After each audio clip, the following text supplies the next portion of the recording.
नमस्कार, सार्वमंथन न्यूज महाराष्ट्रमध्ये आपलं स्वागत. पाहुयात आजची सविस्तर बातमी.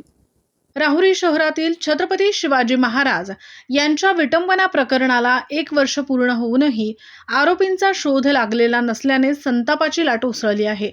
वर्षभर आंदोलने निदर्शने करूनही पोलिसांना यश न आल्याने नागरिकांमध्ये तीव्र नाराजी व्यक्त होत आहे. या पार्श्वभूमीवर राहुरी येथील कृषी उत्पन्न बाजार समितीचे माजी उपसभापती साहेबराव म्हसे यांनी प्रशासनाविरोधात बॉम्बे उच्च न्यायालयाच्या औरंगाबाद खंडपीठात याचिका दाखल केली आहे. धानोरे तालुका राहुरी येथे झालेल्या पत्रकार परिषदेत त्यांनी ही माहिती दिली. याचिकेत गृह मंत्रालय, पोलीस अधीक्षक कार्यालय अहिल्यानगर, राहुरी पोलीस ठाण्याचे निरीक्षक आणि तपासी अधिकारी यांना प्रतिवादी करण्यात आले असून विटंबना करणाऱ्या आरोपींचा तत्काळ शोध घेऊन अटक करण्याची मागणी करण्यात आली आहे. ही याचिका ॲडव्होकेट हेमंत ढगे मांडत असून त्यांना ॲडव्होकेट अथर्व म्हसे यांचे सहकार्य लाभत आहे. दरम्यान पत्रकार परिषदेला धनेश्वर देवस्थान ट्रस्टचे पदाधिकारी आणि मोठ्या संख्येने नागरिक उपस्थित होते. सार्वमंथन न्यूज महाराष्ट्र, राहुरी, अहिल्यानगर.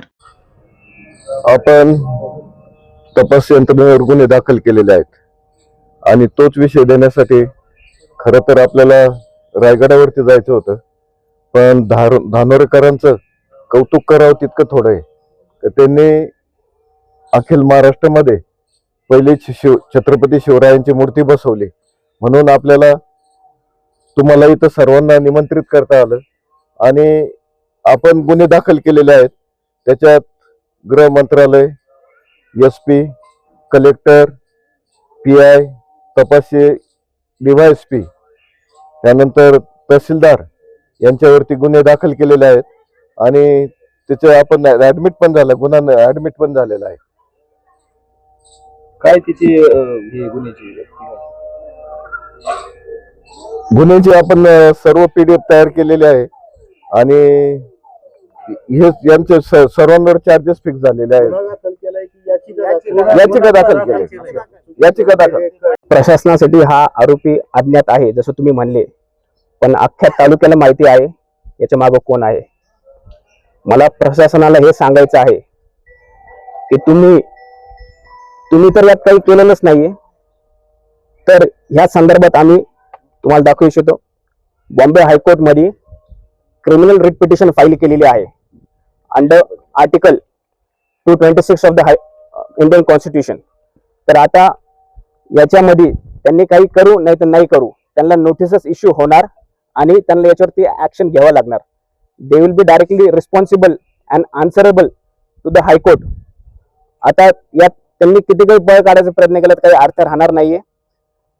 तुम्ही त्यातली नावं समोर आणा नाही तर नका आणू, हायकोर्ट त्यामध्ये ते नावं समोर आणणार आहे.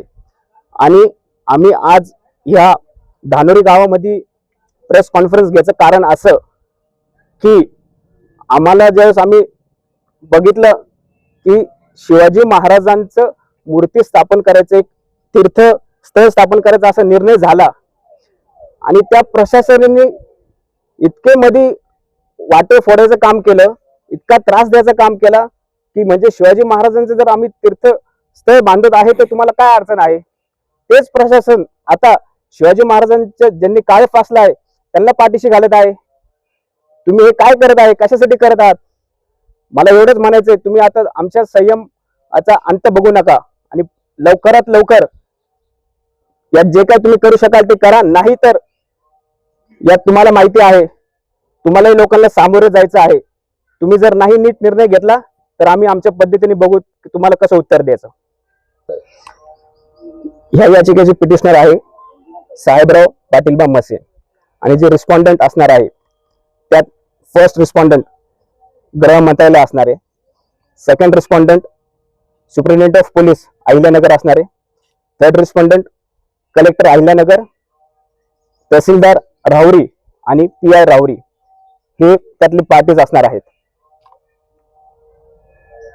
ह्या याचिकेत आम्ही मागणी अशी केलेली आहे की तुमच्याकडनं तपास होत नाहीये, तुम्ही नका करू. आता high court will take the responsibility of दिस.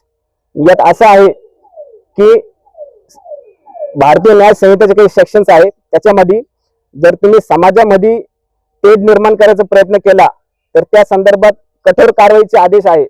हे असताना देखील जर इन्व्हेस्टिगेशन ऑफिसर्स डिले करत आहे तर त्या संदर्भात हायकोर्ट त्यांना आता क्लिअर डायरेक्शन्स देणार आणि ही केस अंडर हायकोर्टच्या ऑब्झर्वेशन असणार आहे. तपास यंत्रणेवरती आम्ही याचिकेत अशी मागणी केलेली आहे की तपास यंत्रणेने यात खूप डिले केलेला आहे, तर तुम्ही याच्यात लक्ष घाला आणि लवकरात लवकर याच्यावरती जी काही कारवाई करता येईल ती करा, असं याचिकेत आम्ही हे केलेलं आहे. गुन्हे दाखल करावे अशी मागणी आहे. सार्वमंथन न्यूज महाराष्ट्राला लाईक करा, शेअर करा, सबस्क्राईब करा.